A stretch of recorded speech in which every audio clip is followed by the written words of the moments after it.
Junior Motorsports still wants to go cup racing, and Denny Hamlin and William Byron had some conflict at Texas Motor Speedway, and NASCAR did not penalize William Byron. What's going on, guys? This is Daniel, and welcome back to our video. We've got some NASCAR and other motorsports stories discussed here today on the channel. Let's go ahead and just jump straight into those really quickly. We're going to start off paint schemes and sponsorship news first. Let's jump into that really quickly. We've only got one paint scheme to take a look at today, and it's Ryan Preece's 2022 Tavern on the Track RaceChoice.com scheme they're going to be seeing this weekend at Talladega Super Speedway. Honestly, his truck looks really good in my opinion. Really excited to see it out on the racetrack, and hopefully Ryan Preece is going to be able to have a good run in this truck this weekend at Talladega Super Speedway. And now we're going to go ahead and jump on to the next story of today's episode, as we're going to talk about the amount of leaders that had laps led in the race. And it was reported by Bob Pockers there were 36 lead changes and 19 leaders in the race. I believe that's the most in a race in a very long time. Doesn't mean the race is good, but it's definitely really interesting to see the amount of leaders that were in the race at Texas Motor Speedway, because we had a lot of people coming to pit road, making sure you didn't have tire problems, and you had a lot of strategy in the race as well, and there were a lot of leaders in this race. And now we're going to go ahead and jump on to the next story of today's episode, as we're going to talk about the amount of cars that finished the NASCAR Xfinity Series race. Joseph Zerguli, of course, does a lot of these little fact things after every race when something crazy happens. And he reported on Saturday that he says that only 21 cars finished the Xfinity Series race at Texas Motor Speedway. He says that that is the fewest to finish a non-Super Speedway race in the Xfinity Series since Bristol in 1998. Of course, there was a couple of major wrecks that ended up happening. The first one with Allmendinger getting into the back of Brandon Brown, and then, of course, the one where John Hunter Nemechek got loose, and we're going to talk about a little bit later in this episode, where a majority of cars ended up getting taken out, including Justin Allgaier. A very chaotic weekend for sure, and a lack of cars finishing, and a lot of dollars basically going to be spent trying to repair the cars. But it's definitely crazy for sure that that's the only amount of cars that ended up finishing the race. Absolutely insane.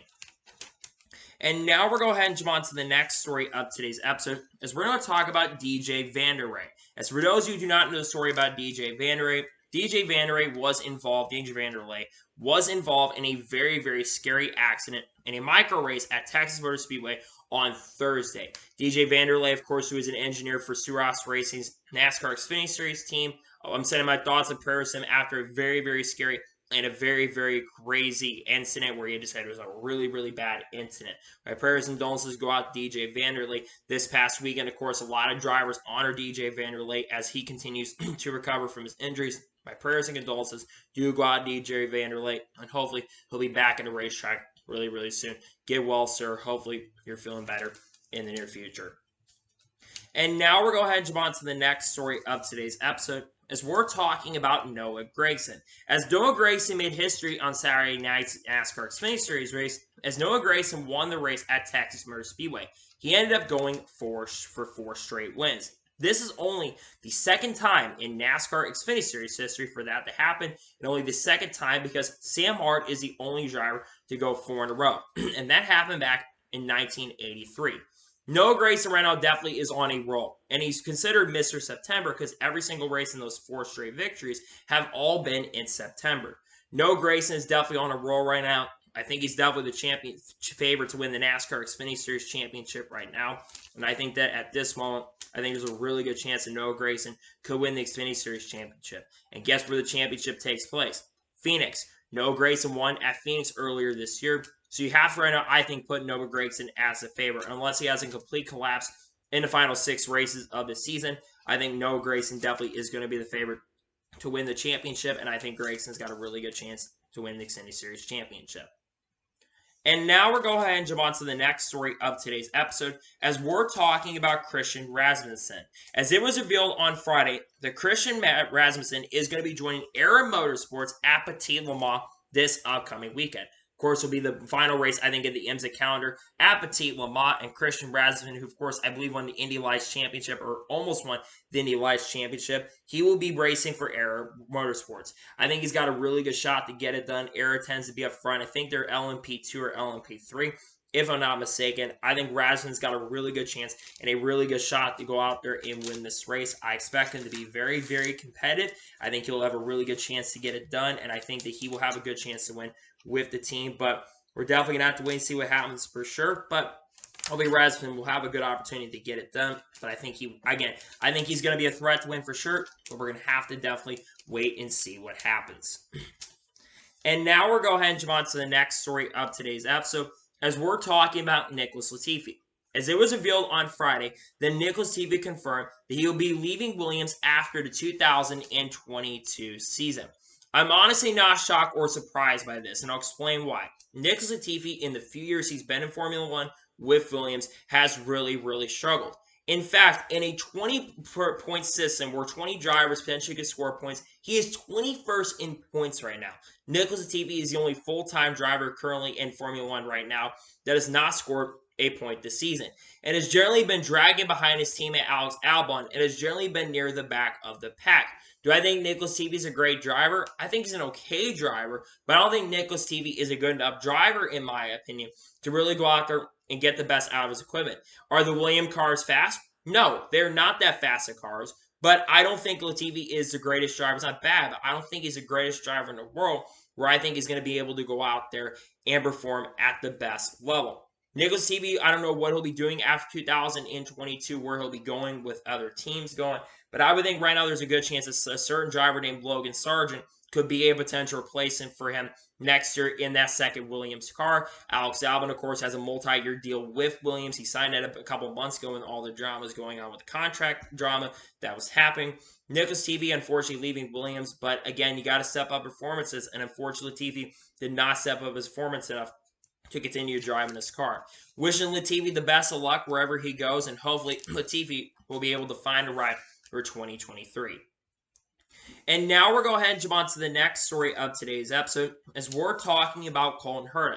As expected, it was reported on Motorsports.com and other publications that Colton Herta will not be granted a super license and will not be going to Formula One in 2023, as he did not meet the required super license points, where I think he only had 33 super license points. He did not meet those requirements to be able to move over to Formula One next year. While I understand the decision that they have made, and disappointed by the decision, I'm not surprised, considering Formula One really is not a big fan of American-based drivers. Here's one thing I'm going to say, and I'm really frustrated by this super license, because this super license system is ridiculous. You can basically get a ton of points, and you basically can get more points, I think, in Formula 3 than you can for finishing up front in IndyCar Championship. Granted, if you win the IndyCar Championship, you would get the required super license points. But again, the Formula One FIA, they care more about American dollars than they care about American money. It's the truth. They care more about the dollars and dimes than they care about the American-based drivers who are going to really help the series. I think if Formula One's going to want to grow, a driver like Colton Herta should have the opportunity to go over there and race. And I think Colton Herta is better than a lot of drivers in Formula One at the moment, and I think he would definitely outperform a lot of drivers in certain equipment, including a guy who just got re-signed by an organization called AlphaTauri, would be a competitive driver, a contender for a top 10, and might be shocked to win a race if he was over in Formula One. But he will more than likely continue within journey next year in IndyCar and have a chance to win over there. I think Colton would love to go to Formula One in the future. He's got time to prepare for that, but I don't want to see him going over there and just trying to beat people in the lower ranks. The system just really flawed, and it needs to change, but I don't think it's going to change long term. It's definitely really frustrating for sure. Hoping things can change long term, but honestly, I'm not sure if we're going to see any changes about that in the future. And now we're going to go ahead and jump on to the next story of today's episode, as we're going to talk about John Hunter Nemechek. Now, if you watched the NASCAR Xfinity Series race, you saw the big one strike with around 85 to 90 laps to go for John Hunter Nemechek, who got really loose in the corner going into turn number 2 and causing massive wreck. Many cars were involved, including Justin Allgaier, Daniel Hemrick, Brandon Jones, and a couple other really low-key drivers like Kyle Weatherman and Brendan Poole were also involved in the wreck. John Hunter spoke to the media after the race, and he kind of blamed the 7 car on PRN, but then Bob Pockrass asked the question. He said, I really can't fully blame the 7 car. But then Bob basically responded to John Hunter, because John Hunter said that he never really blamed Justin Allgaier for the incident. But then basically Bob brought the receipts showing that he kind of did blame the 7 car for the incident. So John Hunter was maybe BSing there. Here's the thing when it comes to the John Hunter wreck. John Hunter just got loose in the corner. You can't go 4 wide in a corner and cause a wreck right there. John Hunter just got loose in the corner, and you got to take responsibility. Even if your car is a little loose, you do got to take responsibility. Should have Justin Allgaier sent it 4 wide in the corner? Probably not. That probably isn't the greatest decision in the world. But I do think that in the situation, I do think John Hunter is somewhat at fault for the incident. Of course, we don't know what John Hunter's future is going to be next year. He could be a substitution for Kurt Busch next year if he doesn't return in 2023. He had a fast car that day. I understand John Hunter's frustration, but I don't think Justin Allgaier was at fault for the wreck at all. And it seemed like he kind of was in the PRN interview. He kind of was blaming him there. So, in my opinion, it's very frustrating. I feel bad for John Hunter, but at the same token and same time, I do personally believe that John Hunter was a little bit at fault for the wreck because he did end up wrecking out. And now we'll go ahead and jump on to the next story of today's episode as we're talking about Chris Buescher. Now, Chris Buescher was being interviewed by the media this past weekend, and Bob Pockrass had asked a question about Chris Buescher and his contract talks. And Chris Buescher says that he has a contract extension basically signed with RFK Racing since Brad Keselowski's arrival. And Bob had asked why they signed that contract when Brad arrived and why they didn't wait to sign a contract extension. And Chris actually responded to Bob and basically said that he feels like really comfortable with Brad and feels like they really have a lot of respect for each other. Now, Chris Buescher's contract extension, I would think, probably goes around 2024 to 2025. Chris Buescher, I think, is a very, very solid competitor who has shown a lot of promise so far in a few seasons now he's ran so far in NASCAR. You look at Chris Buescher, I know that he had an up and down year last year, but he does have 2 wins in NASCAR's Cup competition and just, of course, picked up his first win since 2016 in a straight-up victory. They got RFK their first win since Brad took over the organization. Chris Buescher is a very solid driver who I really think that long-term can really build RFK to a great organization. And look how Brad has performed recently. I know that they didn't finish fantastic at Texas, but Brad actually got a top 10, led some laps in the race, and I think RFK is really getting up there and really starting to show the potential that they have. And I think that's a big reason why they kept Chris Buescher in the car long term, because I do think that they trust Chris Buescher, that Brad really trusts Chris Buescher to go out there and really help the team. It's not a major surprise that they've kept Chris Buescher on the team, and I do expect long term that we'll continue to see Chris Buescher with this team in the long-term future. Again, I think that Chris Buescher is going to finish his career with RFK Racing. I would expect that he's going to because he has a contract with the team. I expect him to stay long-term with the team and probably up until around 2025 to 2026 to continue driving for the team long-term. And now we're going to go ahead and jump on to the next story of today's episode as we're talking about Noah Gregson. After winning the NASCAR Xfinity Series race, Noah Gregson was being talked to, I believe, by Claire B. Lane. And Noah Gregson tells her, he says, that he does not want to run any more Cup races in 2022. Noah Gregson, of course, is running the rest of the season. I think he's running all but the Roval later this year, and he's running 5 of the final 6 races this season. And he says the reason being is he wants to focus on winning the NASCAR Xfinity Series Championship and wants to put 100% into it, where in the Cup car, you have to put 80% with the major injuries that could happen with this car, which we're going to talk about a major injury here potentially in just a little bit. Noah Gregson, I think, is 100% right in the concerns. We know that this car is not as safe as the last car, and I think Noah Gregson really wants to perform at his best 100%. Of course, I think the experience would help Noah Gregson, but I 100% understand his decision that he doesn't really want to go out there and risk his health, especially for a guy who's got a really good chance and is having a career year in the NASCAR Xfinity Series right now, where he has gone on to win 7 races this year. I'm not shocked and surprised that Noah Gregson is talking about this, and it makes a lot of sense. I 100% respect Noah Gregson's decision if he doesn't want to go out there and race anymore in Cup. I 100% respect the decision. I am very shocked that he has as many races near the end of the year, especially with these concerns.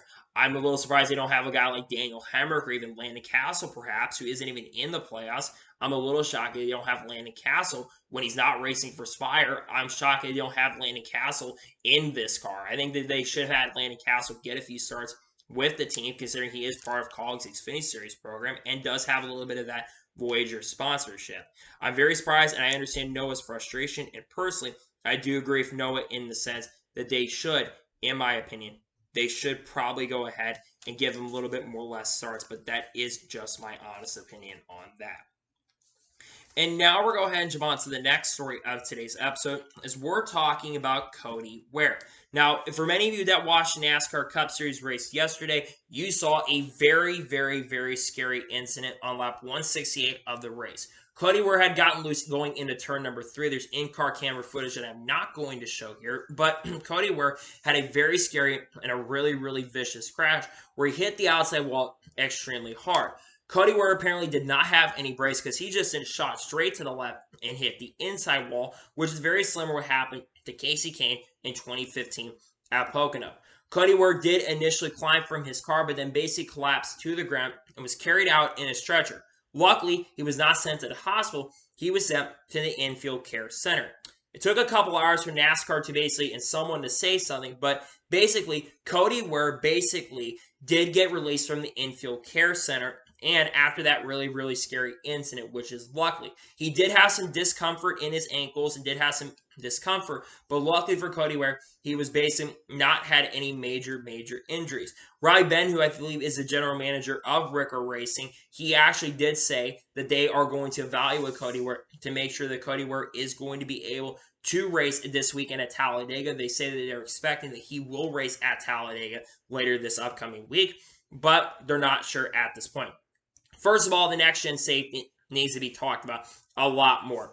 The fact that Cody Ware literally crashed, and I know that we've had concussions and stuff with this next-gen car, but this car is not as safe as previous cars. We've got drivers yesterday, Martin Truex Jr., Alex Bowman, two big drivers who had radio communication saying they felt like these hits were extremely hard, and they really felt like normal hits that we've seen in the past few years.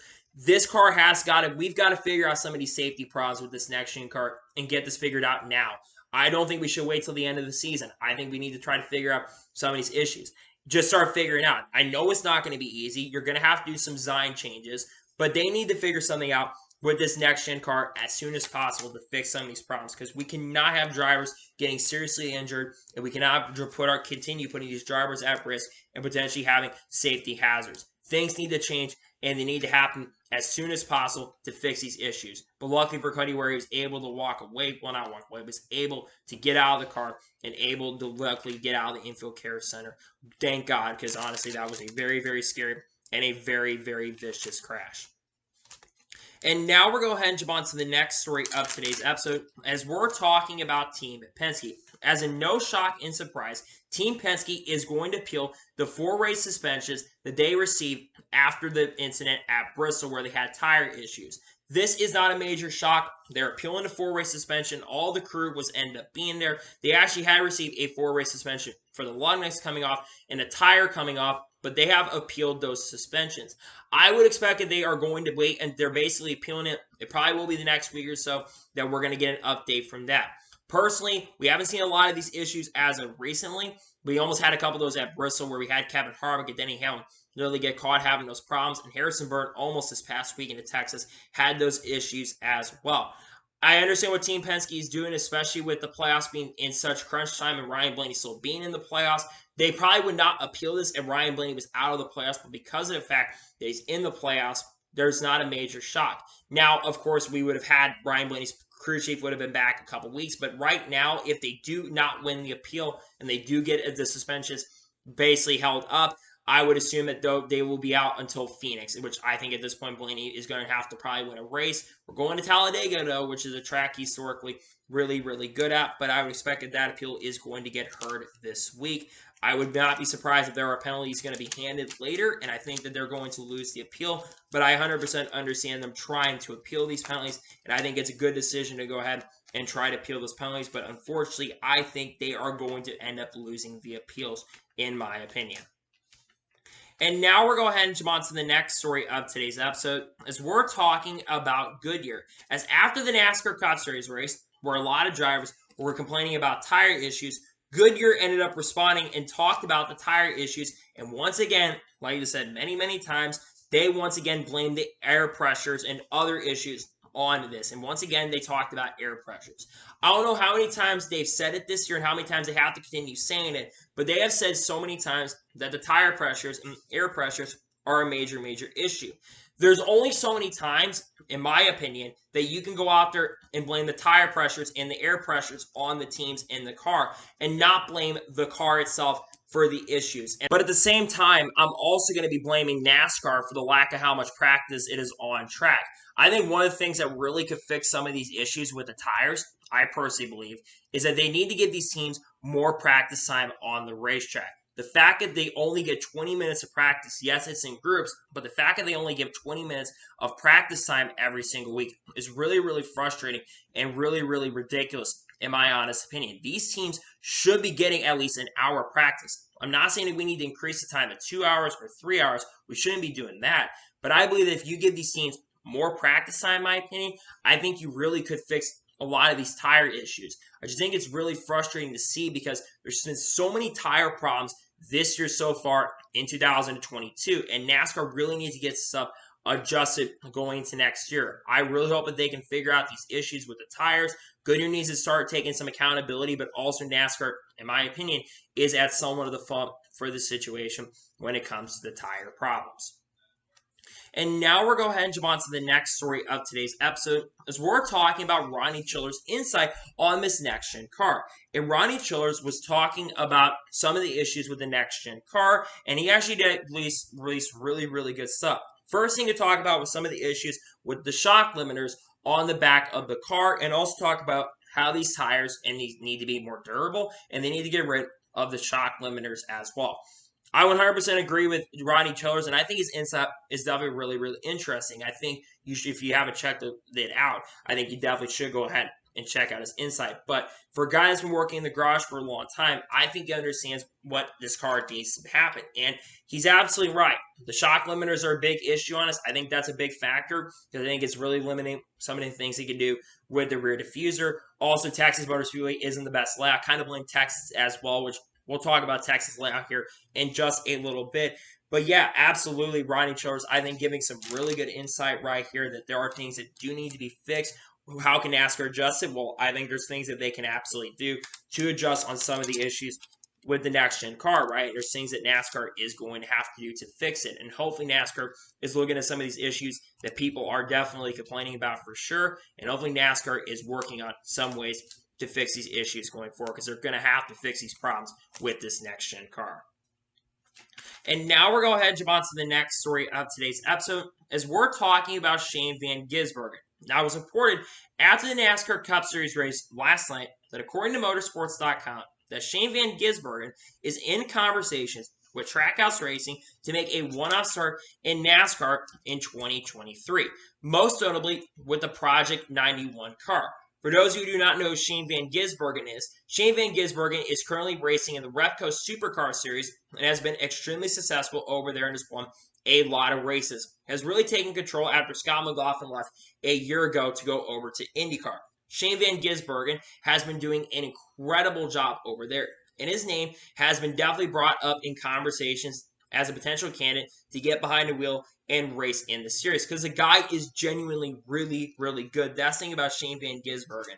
The guy is actually no joke. I think if you put him in a NASCAR Cup Series car with Project 91, with how competitive the Project 91 car generally is, I think Shane will be a legitimate contender. I really think he will, because he is a driver that has done really, really good over there. And I think that Shane, I think he will do a really good job behind the wheel of this car. Again, I don't think he's going to go out there and win, but with how competitive the Trackhouse scene really has been this year, with Ross Chastain already scoring 2 victories, Torres getting 1, and with how competitive Kimi Räikkönen really was for a guy who doesn't have a lot of experience, I think Shane will do an incredible job behind the wheel of this race car. I do like Shane Van Gisbergen a lot. His name's been mentioned.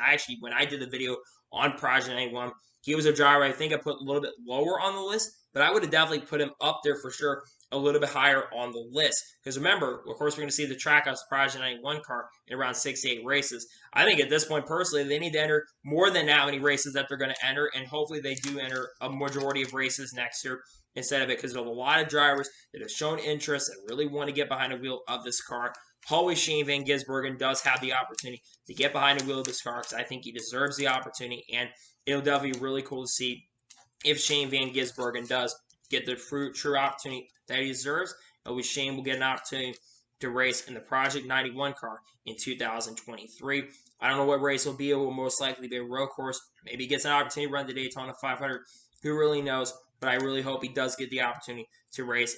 And now we're going ahead and jump on to the next story of today's episode as we're talking about Kurt Busch. Now, Denny Hamlin was speaking to the media this past weekend in regards to Kurt Busch, and Denny Hamlin says that they expect an update from doctors on Kurt Busch in a couple of weeks. So in the next 2 weeks, we're expecting an update in regards to Kurt Busch.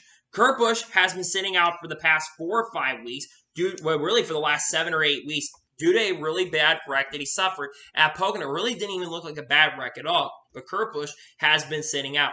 And we've been wondering about this. Why are we wondering about this? Well, number one, Kurt Busch has been sitting out for a very, very long time. But I think Kurt Busch really does want to come back for 2023. And I think whatever these doctors do say, this will have a big effect on if Kurt Busch can return before the end of the season. With 6 races to go, I don't think he's going to return.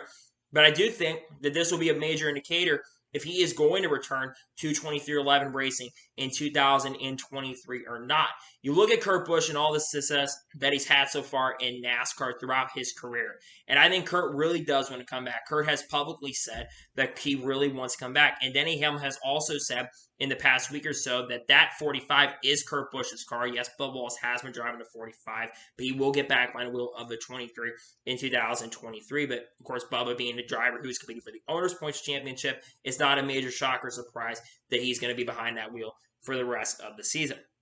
I really hope that Kurt Busch is able to come back for the end of the year, but personally, with only 6 races to go, I think he's going to be out for this year. The big question is that I think is going to come from doctors. Will he be publicly and medically cleared to go out there and race in 2023? That's definitely something to watch for sure, to wait on for sure, and we'll wait to see what happens. But we'll probably know in the next 2 weeks if Kurt Busch is going to be back in 2023 or not. We're going to wait and see what happens, but hopefully he will be able to come back and race in 2023. Hopefully it does happen. He gets the opportunity to race in 2023. And now we're going to go ahead and jump on to the next story of today's episode as we're talking about Jimmie Johnson.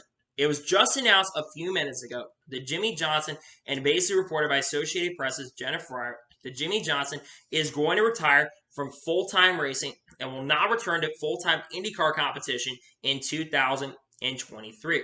Jimmie Johnson also released a little bit of races that he would like to do in 2023. But first, Jimmie Johnson wants to focus on spending time to race with his family. Spend time to basically spend with his family after racing for such a long time. First of all, I want to say this. Jimmie Johnson deserves to basically not run full-time racing anymore. He's been racing for such a long time and has been racing in full-time competition really since like 2000 and has basically accomplished a lot in racing. He's won 7 NASCAR Cup Series championships, 83 career NASCAR Cup Series races, and has been able to compete in the Indianapolis 500 and had decent pace to be up there and race. But Jimmie Johnson, I think, wants to spend more time with his family, and I think he just wants to focus on a lot of different things in his personal life, especially since he's getting a lot older, and his kids are getting a lot older as well. He wants to spend more time with his family there. Now, Jimmie Johnson also talked about potential races he could run next year. And one of the big things he's talked about is maybe racing in the Le Mans 24 hours in the Project 56 car. Jimmie Johnson has been publicly said that he would love to run Le Mans 24 hours, but all dependent on his IndyCar schedule. With him now basically clearing that up and not racing in the IndyCar full-time next year, there's a really good chance he could race at Project 56 and could be teammates with Jeff Gordon and Jimmie Johnson. But Jimmie Johnson has also publicly said in recent weeks that he's been interested in maybe doing the NASCAR Indy double, racing in the Indianapolis 500 and racing in the Coca-Cola 600. And Project 91's track house owner, Justin Marks, has publicly said that he would definitely love to see an opportunity for Jimmie Johnson to race in that event. And I think that Jimmie does decide to run the double, which I would love for Jimmie Johnson to get the opportunity to run the double. I really think Jimmie Johnson could be a very competitive driver in that event. I think there's a good chance that Jimmie Johnson could enter it. I really think there's a good chance. But going back, think about Jimmie Johnson. Jimmie Johnson is one of the greatest race car drivers of all time.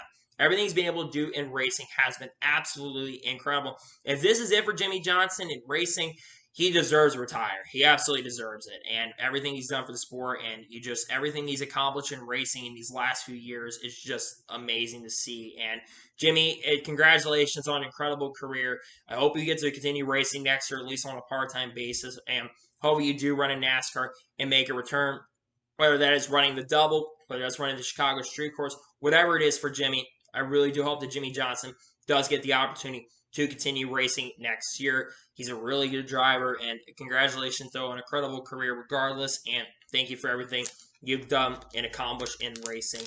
And everything he's done for this racing in general, bringing popularity. Hope this is not it. Hope he continues racing next year, and I hope he does run the double. I know he wants to run a few races next year. Hope he does run Le Mans 24 Hours, and hopefully he does consider an opportunity to race the Indy NASCAR double and a couple other NASCAR races, including maybe North Wilkesboro in 2023, because he's talked about wanting to run North Wilkesboro as well.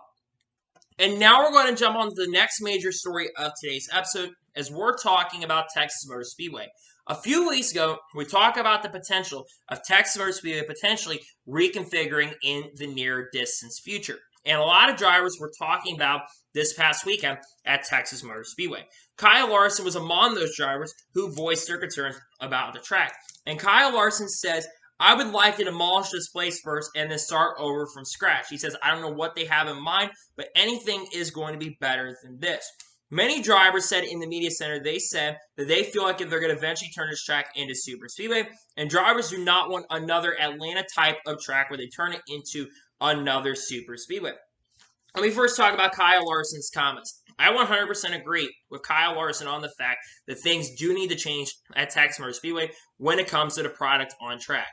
Texas Motor Speedway has really struggled with the performance over the years, and I've been very critical of Texas Motor Speedway. I have called this track arguably the worst track on the NASCAR circuit, and not just because of the fact that Texas Motor Speedway really does not produce a lot of good racing, but the track itself just hasn't done a good job with promotion. They're seating, they have way too many seats at the track, and the track really, really needs to change. But I 100% echo the drivers.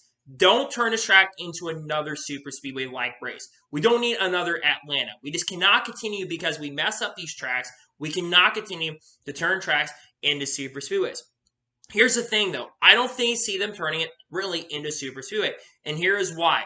IndyCar just announced a contract extension with the racetrack for multiple years. I think that contract right now goes 2024 or 2025. So what would they, in my opinion, what are my suggestions to fix this problem? Number one, they can't turn it into a short track. I know a lot of drivers want a short track. They could turn an Auto Club short track. That is a possible option. But I don't think they're going to turn it into that.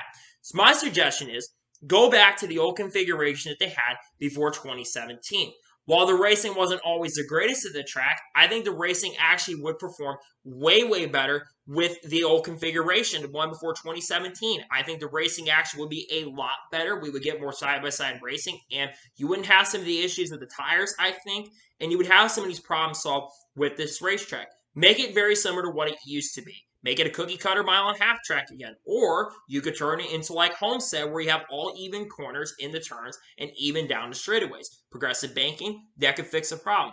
I think that would be a really good suggestion. Or if you want to make the track a little bit shorter, turn it to 1 mile track or make it like Iowa, so IndyCar could race there. Turn it into like an Iowa-style track. F it. Change something with the racetrack, though, but you got to do something better than this. And things need to change. And just don't turn another super speedway. You can't just turn everything into super speedway because it's not going to fix everything. But I do agree with the fact what a lot of the drivers are saying, that Texas needs to change. The racing product hasn't been that good, in my opinion, over the years. I will say IndyCar did have a decent race the last time we were there, but Cup had an okay race until all the trouble started happening. But then again, there needs to be changes to this racetrack. I don't like the track personally. I've said it publicly, and I'll continue to say it publicly again. I don't like Texas Motor Speedway. The track is not good for racing, in my personal opinion, and I think they do need to change the racing for the Cup Series. But again, I think that's going to take time for NASCAR to change those specific problems. But they absolutely, in my opinion, they need to fix these problems because there's a lot of ridiculousness with this racetrack right now, and things need to change with this track, and they need to change very, very quickly because there are a lot of problems with this racetrack that need to be addressed. And now we're going to go ahead and jump on to the first of two major stories in today's episode, as we're going to talk about William Byron versus Denny Hamlin. Now, if you watched the NASCAR Cup Series race, you saw that Denny Hamlin and William Byron had some contact in the race. With around 70, 80 laps to go in the NASCAR Cup Series race, there was contact between William Byron and Denny Hamlin down the backstretch. Basically, Denny Hamlin, well, not contact for to say, but Denny Hamlin basically forced William Byron up the racetrack, and William Byron got into the outside wall. And William Byron kind of went back down the racetrack to show displeasure against Denny Hamlin and was really, really frustrated. When he got to the caution where Mark Truex basically ended up spinning out for having a tire go down, like very similar to a lot of drivers had in this race, under caution, William Byron just completely ran to the back of Denny Hamlin and completely spun him out into the infield, which is extremely dangerous, and there were no penalties handed out. Now, NASCAR, if I was in her position, I would have given Denny Hamlin position back. But they did not give the position back to Denny Hamlin and forced Denny Hamlin to be near the back. Despite being basically turned down the straightaway, they didn't give the position back to Denny Hamlin. And under caution, Denny Hamlin was basically trying to turn William Byron, was really angry, and justifiably so. He was really, really mad at William Byron. After the race, we had them both really say their pieces. Basically, Denny Hamlin basically said that I'm just going to add it to my list of drivers that I'm really mad at right now, and eventually I'm going to get back to. Sometimes it's Denny Hamlin just talking, but Denny Hamlin does have a really good point that he's probably got a list of drivers he's mad at. He kind of got mad at Kyle Larson earlier in the race, and also got mad at William Byron in this race as well. William Byron basically said, I'm not going to take his BS, and basically got really, really mad. Now, Kyle Busch, of course, he spoke his opinion on NASCAR not penalizing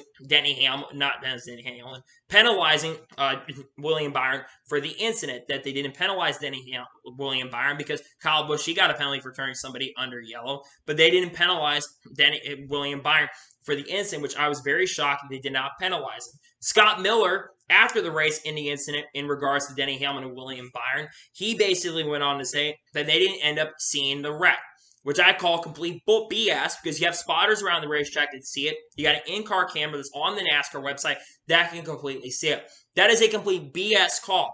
And I'm going to talk about the incident right here. First of all, I think they're even? I think it's possible that they are even. I would not be shocked and surprised if they are even from the wreck. But here's my stance on the situation. William Byron is somewhat in the wrong right here when it comes to the incident. Does he have right to be mad?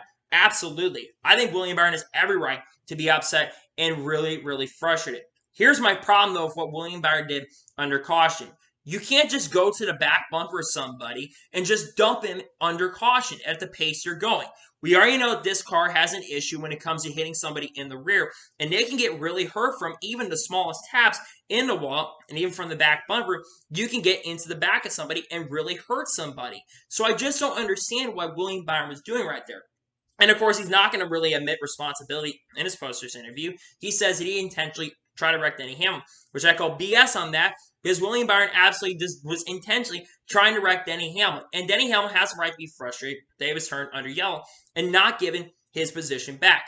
In my honest opinion, NASCAR says that they might go ahead and penalize William Byron, which I think not for the contact on the track per se that he had under the caution, they should have penalized William Byron, absolutely. There's no reason. The fact that they did not penalize William Byron completely blows my mind. The fact that they didn't is just really frustrating to me because he shouldn't have gotten a penalty for that. We've seen drivers do way worse. We've seen drivers cause issues this year. And the fact that NASCAR doesn't step in and penalize him is ridiculous. But in my opinion, I understand Denny Hamlin's frustration, and William Byron has a right to be frustrated and upset that he got forced up the racetrack. But again, I just think personally, when it comes to the situation, Byron should have got a penalty for it. I have no understanding why NASCAR didn't penalize him for it. It's really frustrating to see, and NASCAR needs to realize and needs to get their heads out of their butts and start realizing and start penalizing drivers for incidents. When you turn somebody under caution, you need to set down the precedent and go ahead and penalize them. It just frustrates the crap out of me that we got to wait till someone could get seriously hurt. Not to mention, we had a near situation where Hamlin could have gone down pit road and hurt a pit crew member, and we had a driver nearly get hurt in the race due to a crash. So we don't need that kind of stuff to happen on track. And NASCAR sometimes, I think, needs to step in and set precedent and start officiating races better. Not to mention, they missed another incident between Ty Gibbs and Ty Dillon on pit road where a pit crew member nearly got hit. NASCAR needs to step in and figure out these issues and get these issues resolved, and they need to penalize Byron and give him a points penalty. This should have been officiated in the race, but I hope they do go ahead and penalize Byron for the incident and I understand Denny Hamlin's frustration. I get Byron's frustration. Believe me, I get his frustration. But you just can't turn somebody down the straightaway, in my opinion, under caution. And now we're going to jump on to the final major story of today's episode as we're talking about Junior Motorsports. Now, this past weekend, I talked about how we all thought that Junior Motorsports was out of the running to go Cup racing in 2023 or 2024. Well, things have changed in the last week, as it was reported by Adam Stern on Friday evening that Junior Motorsports is still exploring whether a NASCAR Cup Series program makes business sense. And charter asking prices being well above $20 million isn't necessarily a deal breaker. But the decision remains 50-50, and this is per Kelly Earnhardt, who is basically now residing as CEO of the organization of the Junior family brand. This has changed a little bit because we all thought that Junior Motorsports was not potentially going to go Cup racing in 2023. And I still think it's not very likely, but there is a small chance we could see them in Cup in 2023. Now, Joe Jr. did reiterate that this probably more than likely not going to happen in 2023, and they're probably focusing on 2024.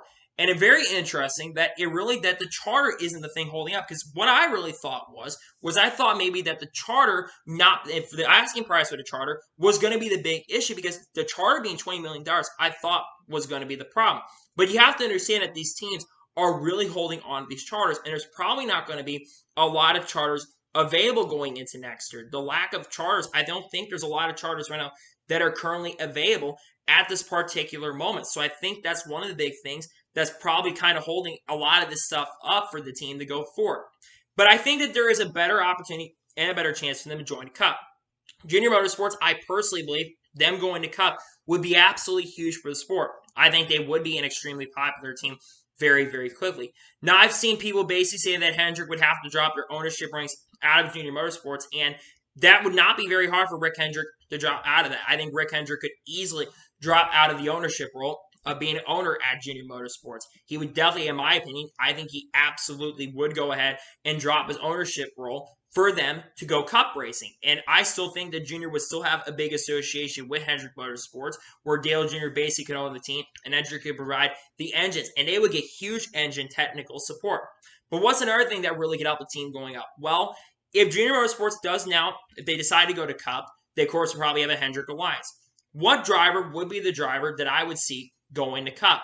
Well, I think it's one obvious reason, and it's due to a guy who just recently signed with the team, Brandon Jones. Now, why Brandon Jones? There's better drivers on the team. Well, obviously, I'll talk about those guys here in just a second and how they could play a role in if Junior Motorsports does go Cup racing. Here is the reason. Brandon Jones has sponsorship and funding coming with him. I would expect that Rheem is going to sponsor him next year with the team. And also, Brandon Jones does have the funding from Menards. Menards has funded him throughout his entire NASCAR Xfinity Series career, or even truck career for that matter. And they have been sponsoring him for the last few years at Toyota. And they will continue most likely next season. I think it will be jumping up next year part-time if Junior Motorsports decides to jump part-time. Do I think Brandon Jones is the greatest driver in the world? No, I don't think Brandon Jones is the greatest driver in the world. But I think Brandon Jones is still a very solid competitor who's probably going to go ahead and get behind the wheel of the race car and do an excellent and a really, really good job. I trust Brandon Jones a lot, that I think he's a very solid driver who gets the best out of his equipment. And I think with Ty Gibbs, Noah Gregson, and potentially Allmendinger jumping up to Cup next year full-time, you're going to probably see Brandon Jones emerge as a championship threat. He's a driver that, yes, he's a paid driver, but I think he's a solid enough driver that he's like an Eric Almirola type of driver who go out there and perform for you. Now, also, of course, you could see other drivers like a Sam Mayer make some Cup starts next year, Justin Allgaier make some starts, and even Josh Berry make some Cup starts next year. But I do personally believe, in my opinion, with Junior Motorsports in the conversations, I think 2023 is going to be very hard for Junior Motorsports to make the jump. I think it's getting a little bit later in the year, and it's going to cost a lot of money to get a lot of stuff with the next-gen car. But I do believe in the long-term future, I think they are going to be a Cup team. I really think they're going to be by 2024. I think they'll make full-time starts. I think they're going to be full-time in the next couple of years as an organization with a driver like Brandon Jones. And they could move a guy like Sam Mayer up. That is a possible option. But I really hope Junior Motorsports does long-term decide to make the jump up to the Cup Series, because I think it will be good for the team. I really believe it will be. And I think it's going to help a team like Junior Motorsports going up will really help grow the sport. And maybe, just maybe, we could see Junior Motorsports maybe run North Wilkesboro next year. That could be a possible option where Dale Jr. races, where they could make their debut. That could be an option. But I think it's all going to depend on how much funding they're going to want to have for the team, because I think funding and sponsorship plays a key. Yes, Dale Jr. has Hellmann's and other companies that really could help him out, but it's all going to come down to the funding and the sponsorship side of things for this team to really make the jump next year. That being said, though, it would be really cool if Junior Motorsports could jump up next year. But I'm not sure if they're going to jump up next year. I don't see it as a very likely possibility that they're going to jump up next year. But I think come 2024, 2025, everything's not out the window. Nothing's out of the window at this point. Everything going on in the industry. You know that a lot can change in the next few years. And maybe Junior Motorsports decides to go ahead and, take over RCR sometime perhaps. But with Kyle Busch coming there, that's probably not going to happen. But that would be cool for sure if they bought an ownership into a team like a GMS perhaps, and they do buy some sort of ownership stake or something. Who really knows at this particular point? But when you look at Junior Motorsports, them jumping up the Cup Series, in my opinion, is really a no-brainer, and I hope they do consider jumping up the Cup in 2023 or even in the near future. So that's going to be it for today's Law NASCAR and Motorsports video. I want to thank you guys for watching. Please like and subscribe to the channel. Notifications on so you be notified when a video does go live on my channel. Follow me on Twitter, Facebook, and Instagram, and support me on Patreon as well. Links in the description below for that. And comment below your thoughts on today's video. When do you think Junior Motorsports is going to jump up to the Cup Series? Let me know in the comments below. And what are your thoughts about the William Byron and Denny Hamlin situation, and who's in the right and who's in the wrong? Let me know in the comments below. Tomorrow on my channel, we're going to have race picks on the channel for the NASCAR Cup Series race at Talladega Superspeedway. Yes, there's a lot of talk that weather could be a factor that could affect the weekend. We'll have to wait and see what happens. Wednesday, more than likely a NASCAR news video, and then throughout the rest of the week, we'll have a lot of coverage for you guys on this channel as we get you prepared for Talladega. So anyway, like I said, I want to thank you guys for watching today's episode, and I'll see you guys next time for some more great, awesome NASCAR content and other motorsports content on the channel like this. Take care, everybody.